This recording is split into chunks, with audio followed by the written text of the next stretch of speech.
திண்டிவனம் நகராட்சியில் பணியாற்றும் பட்டியல் சமூக ஊழியரை காலில் விழுந்து மன்னிப்பு கேட்க வைத்த 20வது வார்டு திமுக கவுன்சிலர் ரம்யா மீது வழக்கு பதியப்பட்டிருக்கிறது. விரிவான தகவல்களை எமது செய்தியாளர் சையத் வழங்க கேட்போம். சையத், இதற்கான காரணம் என்ன? விரிவான தகவல்களை பதிவு பண்ணுங்க. விழுப்புரம் மாவட்டம் திண்டிவனம் நகராட்சியில் இளநிலை உதவியாளராக பணிபுரியும் அரசு அதிகாரி திமுக 20வது வார்டு கவுன்சிலர் ரம்யா ராஜாவுக்கும் 2021 பணிகளுக்கான நிதி ஒதுக்குவது சம்பந்தமாக அரசு அதிகாரியிடம் திமுக பெண் கவுன்சிலர் கேட்டுள்ளார். அப்போது இருவருக்கும் வாக்குவாதம் ஏற்பட்டது.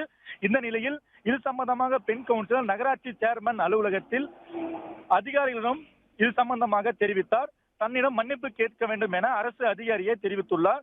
இந்த நிலையில் அரசு அதிகாரி பெண் கவுன்சிலரிடம் மன்னிப்பு கேட்டுள்ளார். அதற்கு அந்த பெண் கவுன்சிலர் மன்னிப்பு கேட்டால் மட்டுமா போதுமா என கேட்டுள்ளார். கவுன்சிலர் ரம்யா ராஜாவின் அறிவுறுத்தல் பெயரில் அரசு அதிகாரி அந்த பெண் கவுன்சிலர் காலில் விழுந்து மன்னிப்பு கேட்டுள்ளார். அந்த வீடியோ வைரலானது.